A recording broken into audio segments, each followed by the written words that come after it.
Assalamualaikum warahmatullahi wabarakatuh.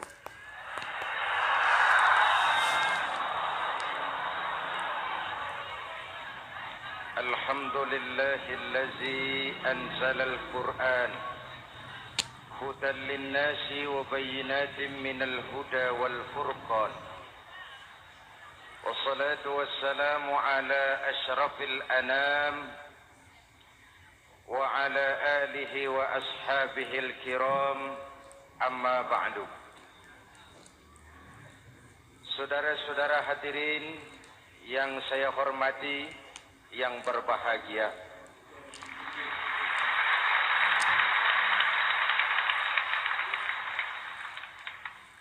kali ini dalam suasana memperingati nuzulul Quran, setiap penganut agama mempunyai kitab-kitab yang suci atau dianggap sebagai suci. Semua agama. Orang Nasrani punya kitab Injil. Orang Yahudi punya kitab Taurat. Orang Hindu punya kitab Weda. Orang Buddha punya kitab Tripitaka. Pengikut Konghucu punya kitab Tao Te Ching. Orang Majusi pengikut Zoroaster punya kitab Zen Avesta. Orang kebatinan punya kitab Serat Centani, Hidayat Jati, atau Darmo Gandul.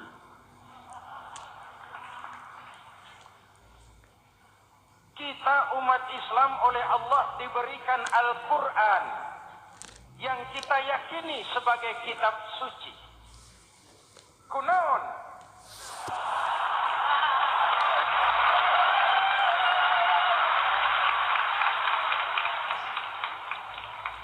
Apa kunaon itu? Kenapa sih kita yakin Quran itu kitab suci? Pertama, ajarannya sesuai dengan fitrah manusia. Suatu kitab dinamakan suci kalau konsep ajarannya sesuai dengan fitrah. Contoh, ini laki-laki ini seneng nggak sama perempuan? Normal. Kalau nggak seneng saya ragu-ragu. Perempuan seneng nggak sama laki-laki?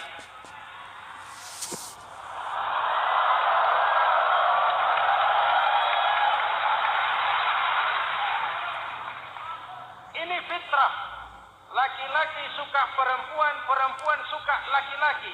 Quran memahami itu. Hai laki-laki, kau senang dengan perempuan. Hai perempuan, kau suka dengan laki-laki. Oke, lewat sini, lewat pintu yang disebut nikah. Kalau kitab suci melarang nikah, itu bertentangan dengan fitrah manusia. Maka dalam Quran, mulai dari umat sampai ulama dan segala profesi, dianjurkan nikah. Kalau kiai tidak boleh nikah, saya pilih mengundurkan diri, Pak.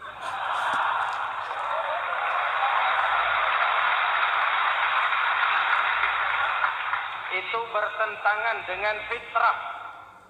Lagian mubazir dikasih perabotan nggak dipakai.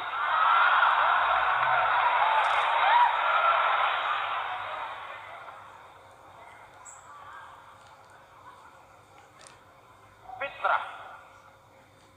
Contoh lagi, manusia perlu makan. Kalau ada kitab suci menyuruh puasa terus dari pagi sampai sore, sampai malam, sampai pagi lagi, eta teh kitab gelo.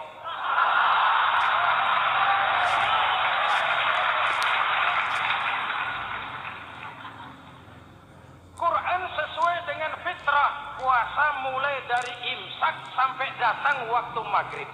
Puasa ngebleng dari pagi sampai sore sampai malam merusak kesehatan. Malam berpuasa boleh bergaul dengan istri. Kenapa? Fitrah. Kalau siang tidak boleh, malam tidak boleh, sebulan penuh panas kepala.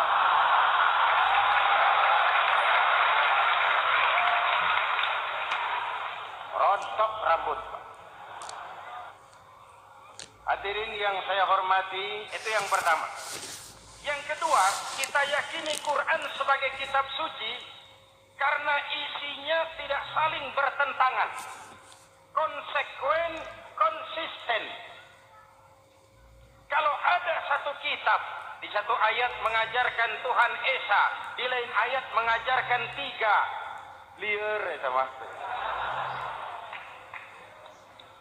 Bagaimana kitab suci isinya paradoks?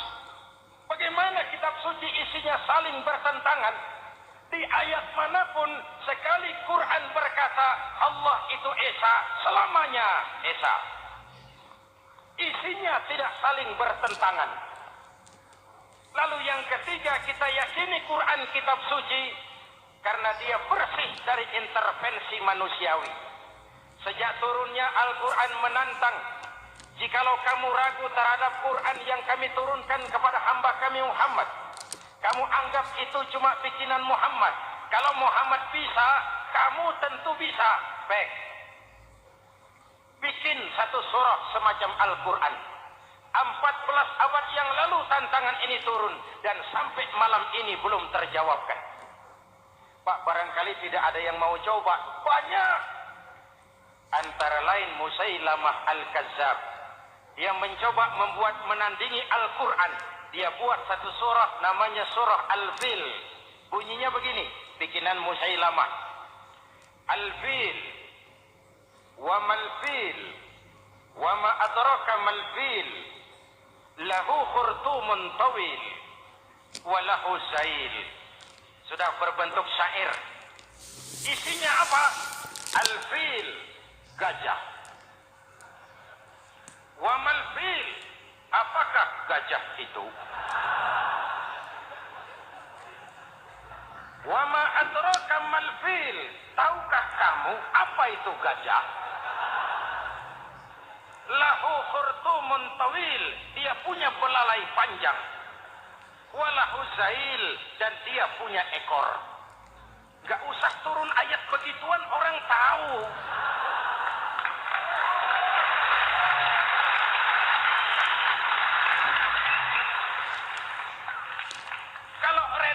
Mendekati, maka isi jauh panggang dari api. Kitab suci bersih dari campur tangan manusiawi. Maka Al-Quran, ke bahasa apapun dia diterjemahkan, naskah aslinya tetap ikut.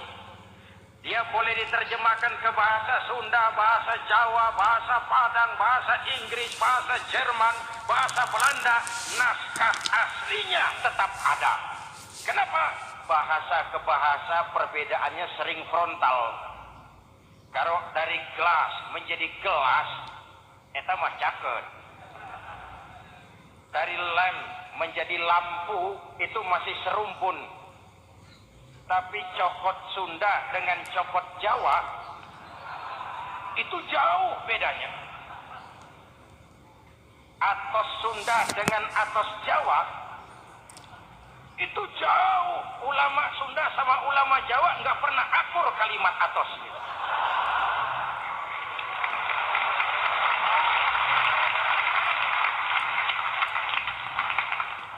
Inilah kebenaran janji Allah. Inna nahnu nazzalna dzikra wa inna lahu lahafizun. Kami yang turunkan Al-Quran, kami yang akan menjaganya. Ribuan orang hafal Al-Quran. Lalu apa pesan-pesan misi utama Al-Quran? Pertama, menegakkan tauhid. Ini yang lebih dahulu. Membentuk kualitas sumber daya manusia dengan menanamkan nilai-nilai keimanan. Membebaskan dari ketergantungan kepada benda. Ya ayyuhan nasu ubudu rabbakumul ladzi khalaqakum. Hai manusia, Tuhanmu yang perlu kau sembah hanyalah Tuhan yang telah menciptakan kamu. Jangan menyembah Tuhan yang tidak pernah menciptakan kamu. Mengapa kau menyembah harta padahal dirimu lebih berharga dari harta? Kenapa kau menyembah pangkat dan jabatan, padahal dirimu lebih berharga dari pangkat dan jabatan?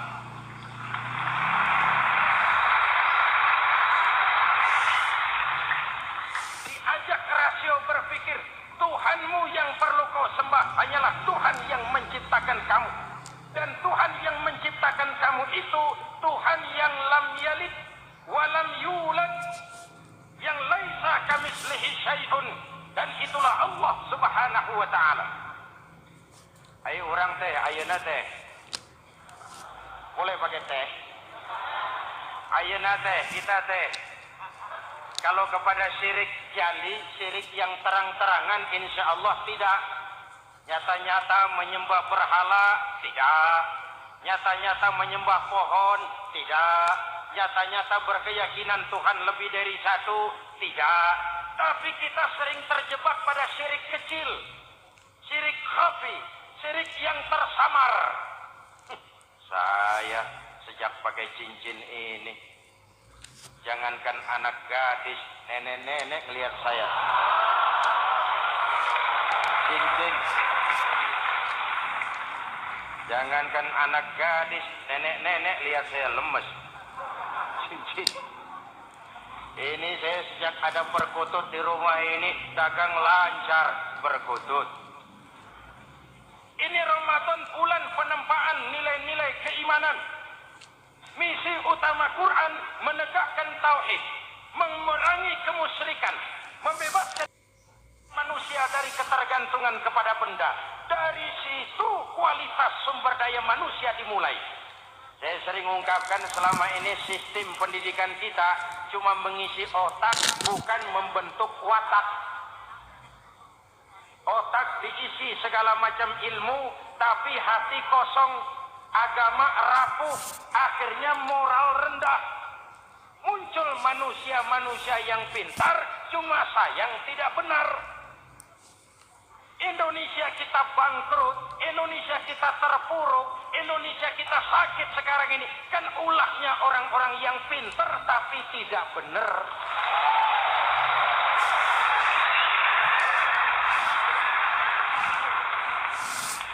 Politik ini nurani, politik naon kadut.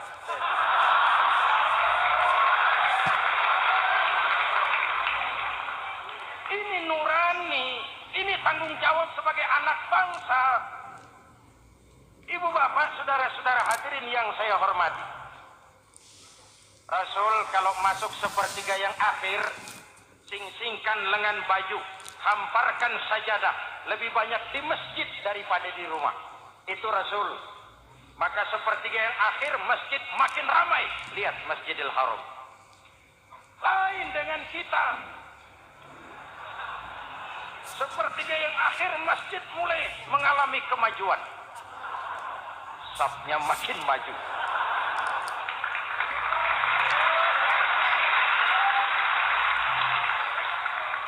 Pasar ramai, terminal beludak. Padahal sepertiga yang akhir itu puncak.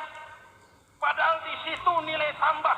Dan anggap ini Ramadan terakhir yang diberikan Allah kepada kita. Kenapa? Memang tidak ada jaminan tahun depan ketemu Ramadan lagi.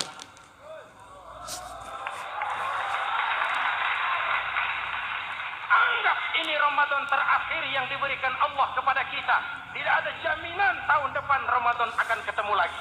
Tidak ada jaminan. Manfaatkan peluang ini untuk melakukan pemutihan. Semua kita melakukan introspeksi. Tidak tahu kita Ramadan tahun depan nanti masih ketemu apa tidak. Sebagaimana kita tidak tahu kita masih hidup atau tidak. Hadirin yang saya hormati. Misi kedua Al-Quran, persaudaraan, kebersamaan atas dasar keadilan dan kebenaran. Manusia bersuku-suku, ya. Manusia berbangsa-bangsa, memang itu diakui oleh Al-Quran. Inna khalaqnakum min dzakari wa untha wa ja'alnakum syu'uban wa qabaila. Kami ciptakan kamu dari laki-laki dan perempuan. Kami jadikan kamu bersuku-suku dan berbangsa-bangsa. Apa tujuannya? agar kamu saling mengenal satu dengan yang lain. Persaudaraan, kebersamaan atas dasar keadilan dan kebenaran. Yang terlepas dari ras, dari manapun orang datang, apapun warna kulitnya, dari suku apapun ia dilahirkan, kalau akidahnya sama, itu kan saudara kita.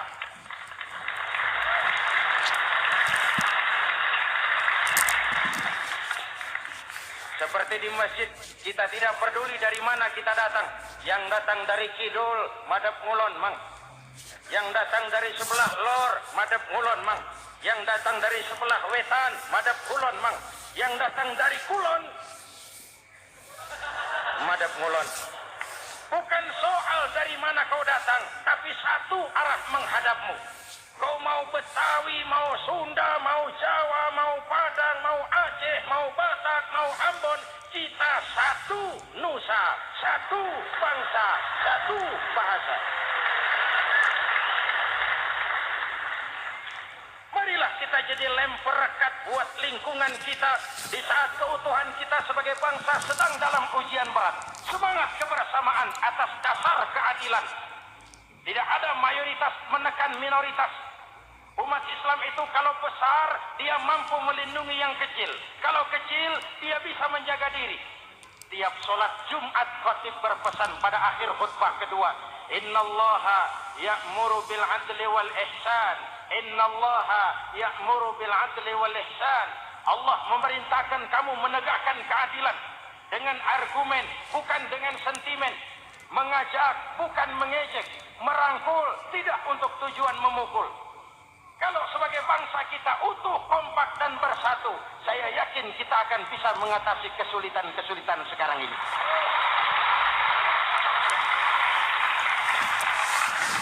Kan kita prihatin kadang-kadang tawuran antar desa, antar RT, antar RW, antar kecamatan, sampai antar elit di atas.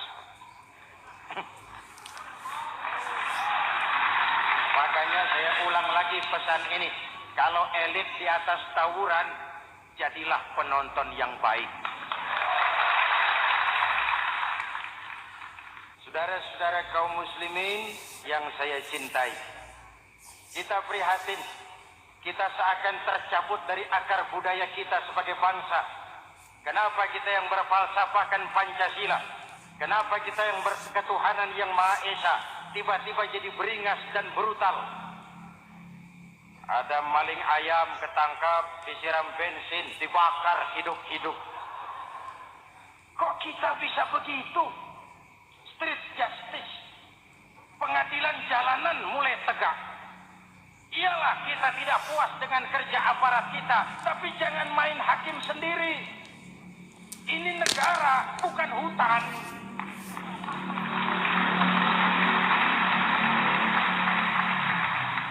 Jangan mencegah kemunkaran dengan menegakkan kemunkaran baru. Oleh hal-hal yang sepele, yang mestinya kita bisa mencari jalan keluar dengan baik. Ayo, luruskan saf, rapatkan barisan, satukan langkah, tautkan hati. Kita satu umat yang satu, diikat oleh Al-Quran. Hanya dengan kebersamaan, kita akan mampu menata hari esok yang lebih baik atas dasar keadilan dan kebenaran. Dulu Muhammad Toha teriak takbir ngadepi Belanda. Bung Tomo teriak takbir ngadepi Belanda. Ayeuna takbir ngadepi batur sadulur salembur. Nanaunan.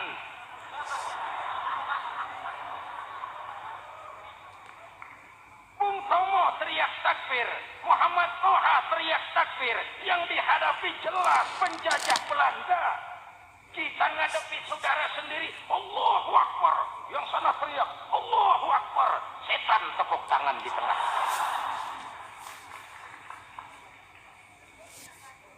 Yuk, kita rukun yuk. Kita kompak yuk. Kita bersatu yuk. Kita pulang yuk.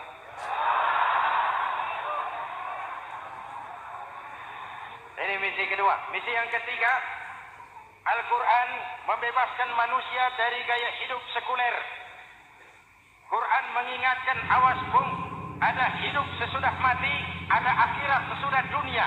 Lebih untung orang yang percaya akhirat daripada yang tidak. Paling tidak hidupnya normatif.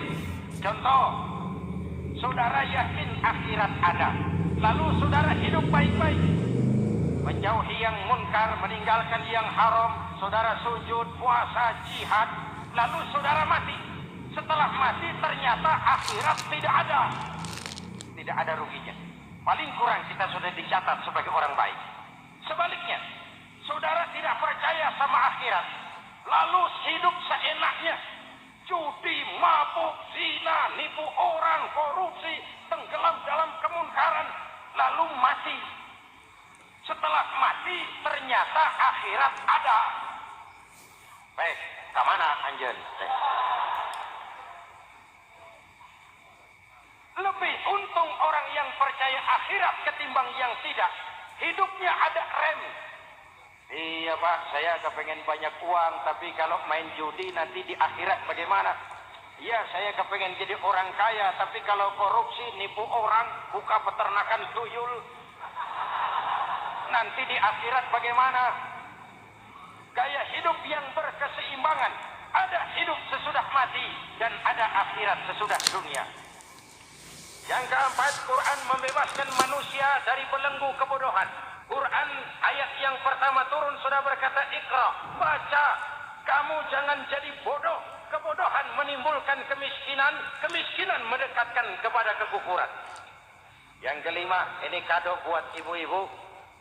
Quran mengangkat harkat, derajat dan martabat kaum wanita. Sebelum Quran turun, sebelum Islam datang, nasib wanita sangat menyedihkan. Dilahirkan hanya untuk melahirkan. Kalaupun berperan, peranannya tidak lebih segitiga. Dapur, sumur, kasur. Kasur, sumur, dapur. Dapur, sumur, kasur. Wanita dilecehkan, sekadar alat pemuas nafsu. Datang Islam, Rasul terenyuh.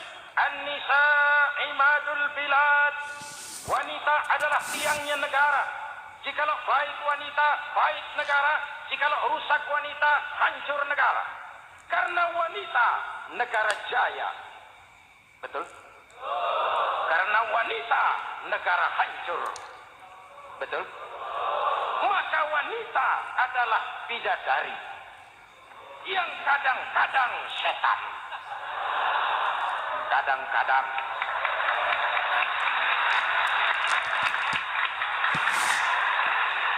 Ini yang hadir di sini bidadari semua. Ibu bapak, saudara-saudara hadirin yang saya hormati. Lalu bagaimana sikap kita terhadap Al-Quran? Quran sendiri menjelaskan, "Tsumma awrasnal kitab alladzina istafaina min ibadina." Kemudian kami wariskan kitab Al-Quran yang kami pilih buat hamba-hamba kami yang terpilih. Luar biasa. Umatnya umat pilihan, Rasulnya Rasul pilihan, kitabnya pun kitab pilihan. Kami wariskan Al-Quran kepada hamba-hamba kami yang kami pilih. Bagaimana sikap mereka setelah menerima Al-Quran? Terbagi tiga.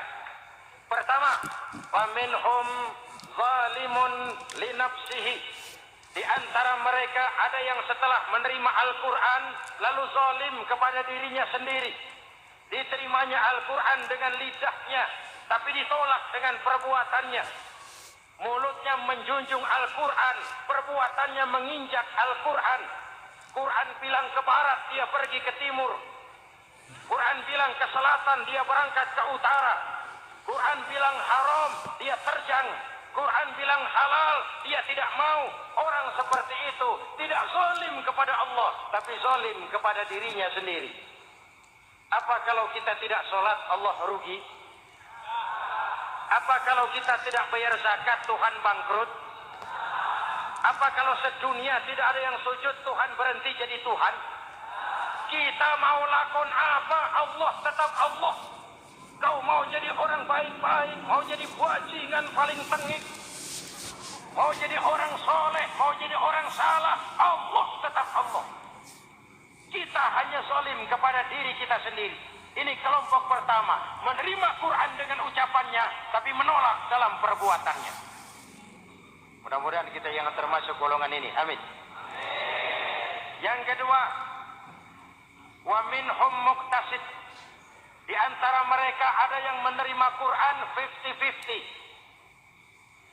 Separuh-separuh. Yang enak dilaksanakan, yang berat ditinggal. Padahal pada sisi lain Quran mengajarkan masuklah ke dalam Islam secara total. Kafah, jangan separuh-separuh. Ini watak munafik. Kalau dilihat Islam menguntungkan, rame-rame teriak Islam. Ketika diminta berjihad, diminta berkorban, diminta zakat, rame-rame mengundurkan diri. Saya bangkrut Pak, saya miskin Pak, saya pailit Pak. Mental itu dalam awal-awal Baqarah dijelaskan. Kullama adha'a lahum masyaw fi wa idza azlama 'alaihim qamu. Kalau terang mereka berangkat, kalau gelap mereka mandek. Itu ciri orang munafik beragama. Kalau Islam menguntungkan, rame-rame teriak Islam. Ketika diminta berjihad, berkorban, berjuang, rame-rame mengundurkan diri. Muqtasid. Golongan yang ketiga, ini yang ideal. Wa minhum sabiqum bil khairati biiznillah. Di antara mereka ada yang setelah menerima Al-Quran lalu berlomba-lomba mengamalkannya, berlomba-lomba melaksanakannya. Jangan sampai yang baca Quran dengan suara merdu dapat piala, yang mengamalkan Quran dengan konsekuen dapat penjara.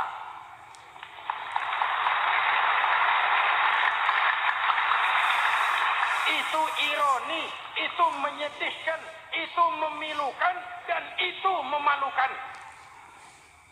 Pilihan terserah kita.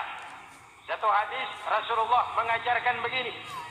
Man ja'ala al-Qur'ana amamahu qadahu ilal jannah. Wa man ja'ala al-Qur'ana khalfahu saqahu ilal nar. Siapa yang meletakkan Quran di depannya, dijadikannya Quran sebagai imam, Quran akan membimbing dia ke surga. Surga dunia, lebih-lebih surga akhirat. Sebaliknya, siapa yang meletakkan Quran di belakang, dibelakanginya ajaran Quran, Quran akan mendorong dia ke neraka. Neraka dunia, lebih-lebih neraka akhirat. Quran imam apa makmum? Kita makmum apa imam? Makmum ikut imam apa imam ikut makmum? Makmum ikut imam. Jikalau Quran adalah imam, jikalau kita adalah makmum, ke barat kata Quran, ke barat kita berangkat. Ke timur kata Quran, ke timur kita menuju. Halal kata Quran, itu yang kita ambil.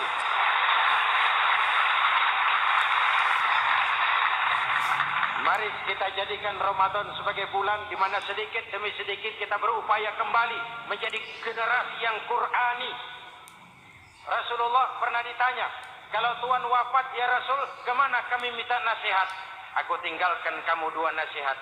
Satu yang diam saja, satu yang bisa bicara. Yang bisa bicara apa ya Rasul? Al-Quran. Minta nasihat Quran. Yang diam saja apa ya Rasul? Maut.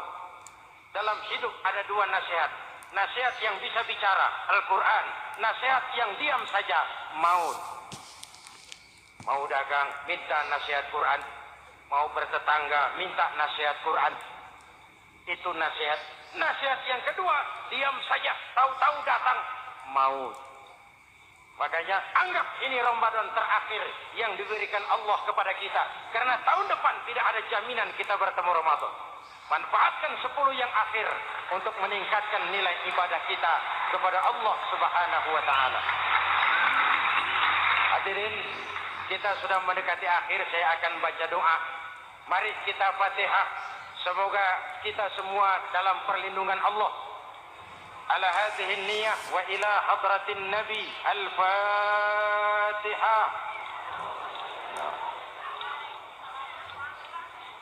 Siratal ladzina an'amta 'alaihim ghairil maghdubi 'alaihim waladdallin. Amin. Bismillahirrahmanirrahim. Rabbana atina fid dunya hasanah wa fil akhirati hasanah wa qina adzabannar. Wassalamualaikum warahmatullahi wabarakatuh.